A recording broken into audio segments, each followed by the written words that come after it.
أعوذ بالله من الشيطان الرجيم. بسم الله الرحمن الرحيم. الحمد لله الذي أنزل على عبده الكتاب ولم يجعل له عوجا قيما لينذر بأسا شديدا من لدنه ويبشر المؤمنين الذين يعملون الصالحات أن لهم أجرا حسنا ماكثين فيه أبدا وينذر الذين قالوا اتخذ الله ولدا ما لهم به من علم ولا لآبائهم كبرت كلمة تخرج من أفواههم إن يقولون إلا كذبا فلعلك باقع نفسك على آثارهم إن لم يؤمنوا بهذا الحديث أسفا إنا جعلنا ما على الأرض زينة لها لنبلوهم أيهم أحسن عملا وإنا لجاعلون ما عليها صعيدا جرزا أم حسبت أن أصحاب الكهف والرقيم كانوا من آياتنا عجبا إذ أوى الفتية إلى الكهف فقالوا ربنا آتنا من لدنك رحمة وهيئ لنا من أمرنا رشدا فضربنا على آذانهم في الكهف سنين عددا ثم بعثناهم لنعلم أي الحزبين أحصى لما لبثوا أمدا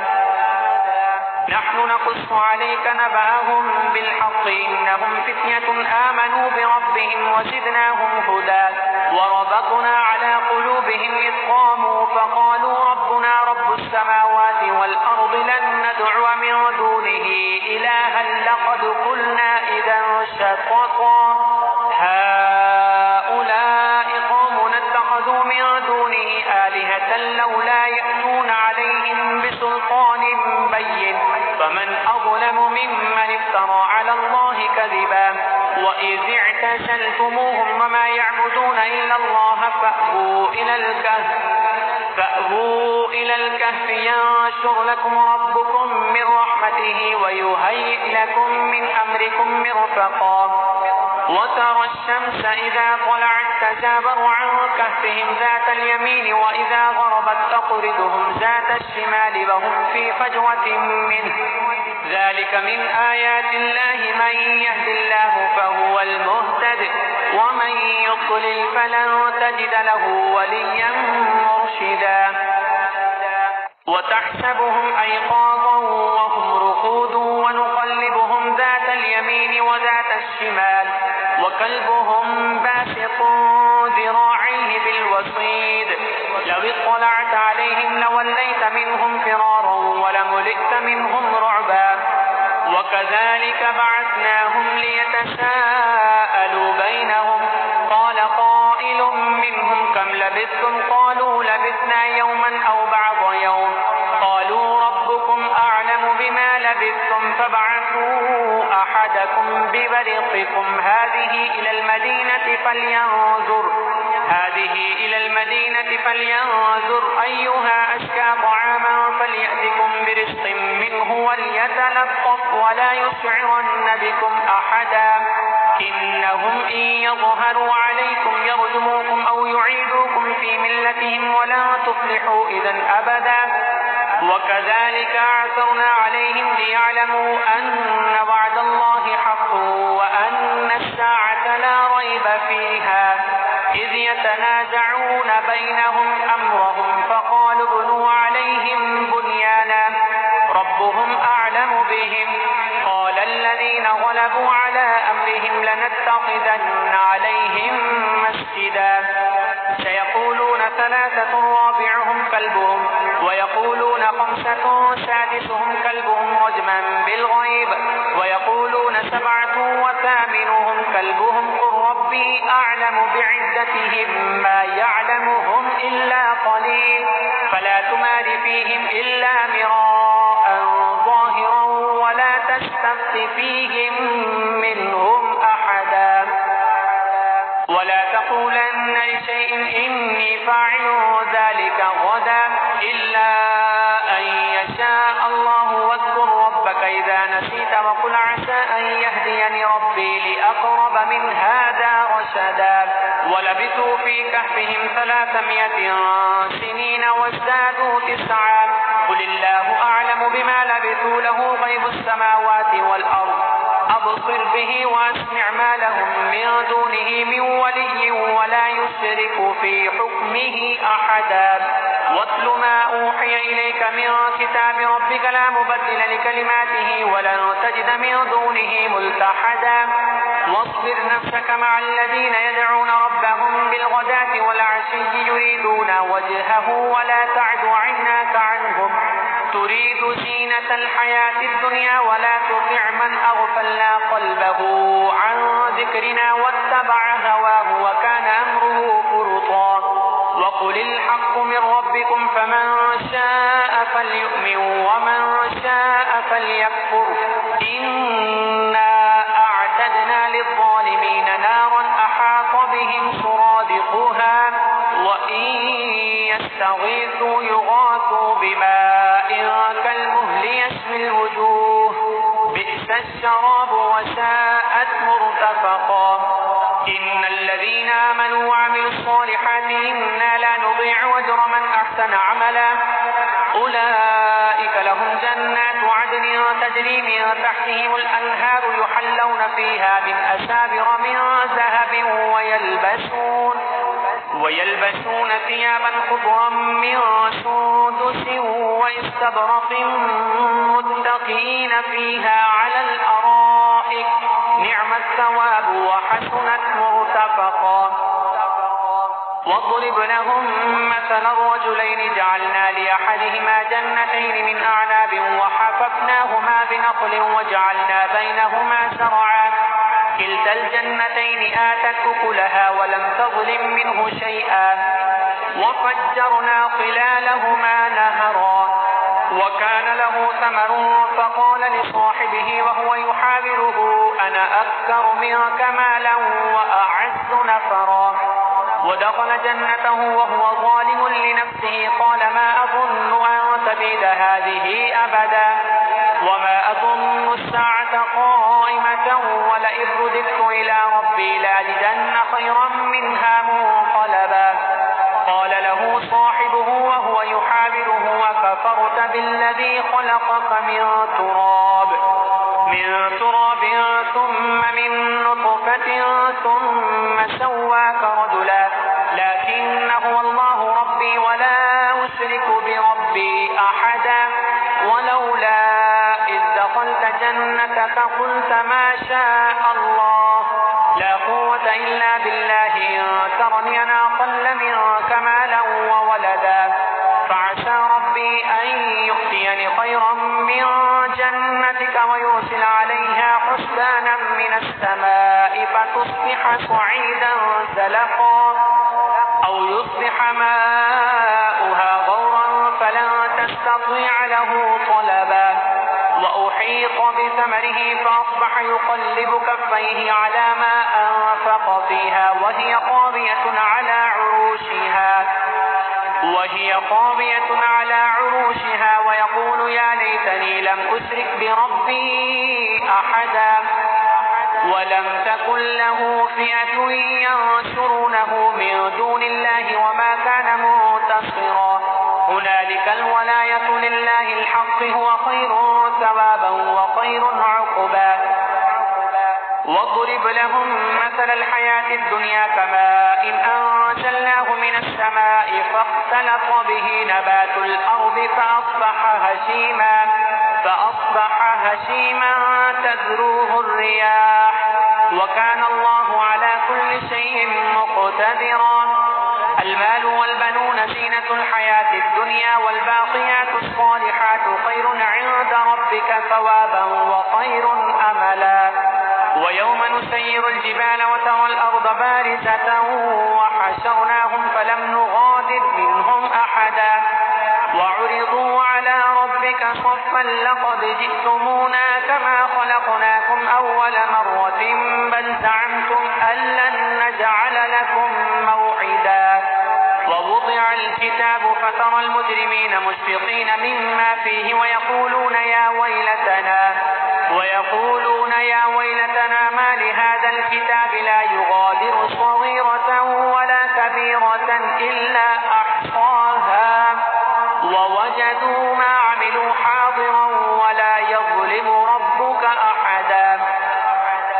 وإذ قلنا للملائكة اسجدوا لآدم فسجدوا إلا إبليس كان من الجن ففسق عن أمر ربه أفتتخذونه وذريته أولياء من دوني وهم لكم عدو بئس للظالمين بدلا ما أشهدتهم خلق السماوات والأرض ولا خلق أنفسهم وما كنت متخذ المضلين عضدا ويوم يقول نادوا شركائي الذين زعمتم فدعوهم فلم يستجيبوا لهم وجعلنا بينهم موبقا ورأى المجرمون النار فظنوا أنهم مواقعوها ولم يجدوا عنها مصرفا ولقد صرفنا في هذا القرآن للناس من كل مثل وكان الإنسان أكثر شيء جدلا وما منع الناس أن يؤمنوا إذ جاءهم الهدى ويستغفروا ربهم إلا أن تأتيهم سنة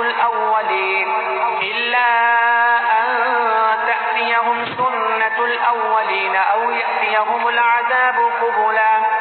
وما نرسل المرسلين إلا مبشرين ومنذرين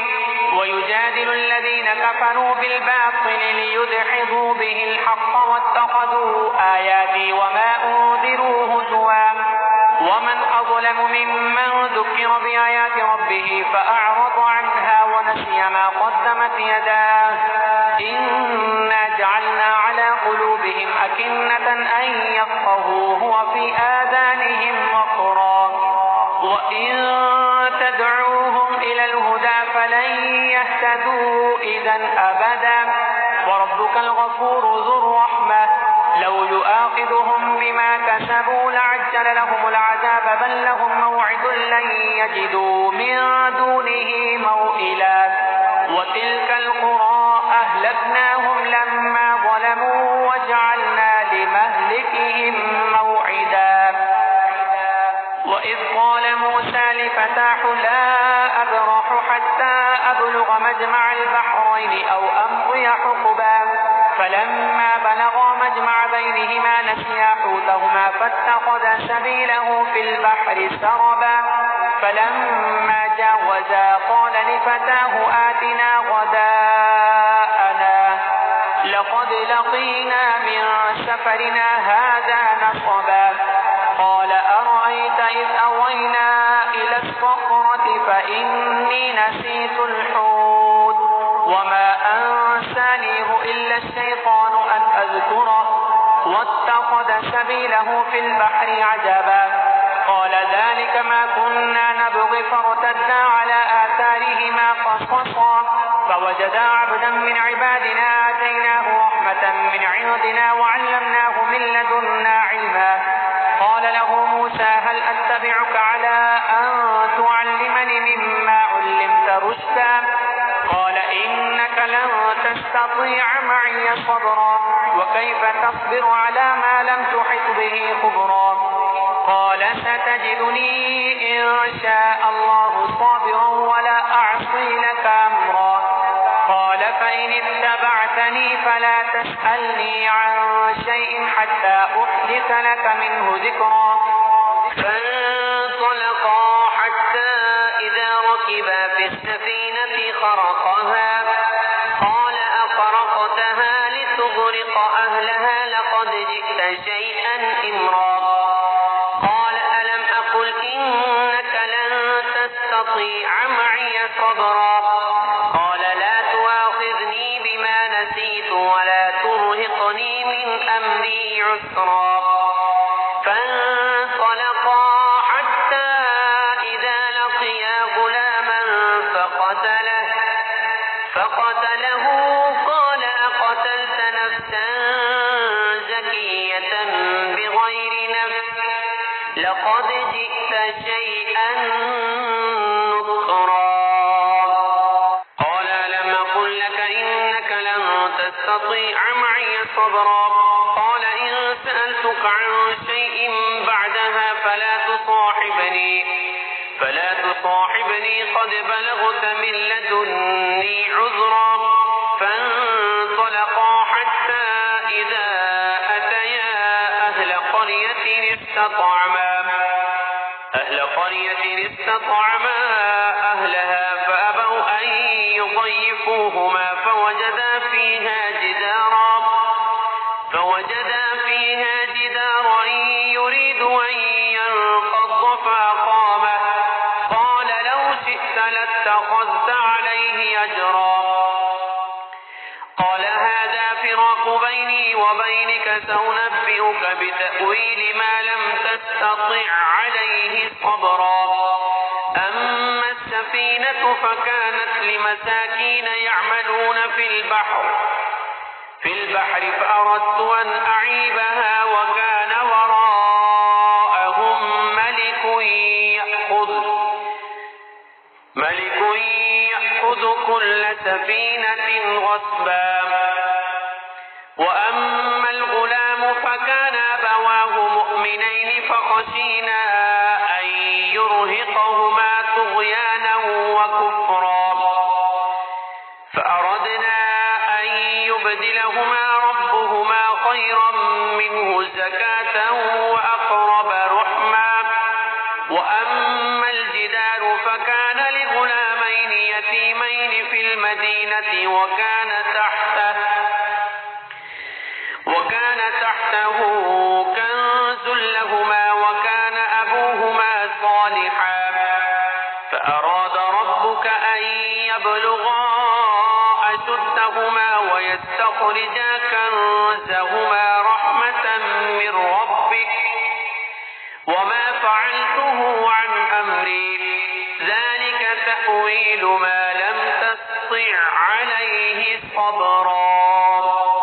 ويسألونك عن ذي القرنين قل سأتلو عليكم منه ذكرا إنا مكنا له في الأرض وآتيناه من كل شيء سببا فأتبع سببا حتى إذا بلغ مغرب الشمس وجدها تغرب في عين حمية ووجد عندها قوما قلنا يا ذا القرنين إما أن تعذب وإما أن تتخذ فيهم حسنا قال أما من ظلم فسوف نعذبه ثم يرد إلى ربه فيعذبه عذابا نكرا وأما من آمن وعمل صالحا فله جزاء الحسنى وسنقول له من أمرنا يسرا ثم أتبع سببا حتى إذا بلغ مطلع الشمس وجدها تطلع على قوم لم نجعل لهم من دونها سترا كذلك وقد أحطنا بما لديه خبرا ثم أتبع سببا حتى إذا بلغ بين السدين وجد من دونهما قوما لا يكادون يفقهون قولا قالوا يا ذا القرنين إن يأجوج ومأجوج مفسدون في الأرض فهل نجعل لك خرجا على أن تجعل بيننا وبينهم سدا قال ما مكني فيه ربي خير فأعينوني بقوة أجعل بينكم وبينهم ردما آتوني زبر الحديد حتى إذا ساوى بين الصدفين قال انفخوا حتى إذا جعله نارا قال آتوني يفرغ عليه قطرا فما استطاعوا أن يظهروه وما استطاعوا له نقبا قال هذا رحمة من ربي فإذا جاء وعد ربي جعله دكاء وكان وعد ربي حقا وتركنا بعضهم يومئذ يموج في بعض ونفخ في الصور فجمعناهم جمعا وعرضنا جهنم يومئذ للكافرين عرضا الذين كانت أعينهم في غطاء عن ذكري وكانوا لا يستطيعون سمعا أفحسب الذين كفروا أن يتخذوا عبادي من دوني أولياء إنا أعتدنا جهنم للكافرين نزلا الأخسرين أعمالا الذين ضل سعيهم في الحياة الدنيا وهم يحسبون أنهم يحسنون صنعا أولئك الذين كفروا بآيات ربهم ولقائه فحبطت أعمالهم فلا نقيم لهم يوم القيامة وزنا ذلك جزاؤهم جهنم بما كفروا واتخذوا آياتي ورسلي هزوا إن الذين آمنوا وعملوا الصالحات كانت لهم جنات الفردوس نزلا خالدين فيها لا يبغون عنها حولا قل لو كان البحر مدادا لكلمات ربي لنفد البحر قبل أن تنفد كلمات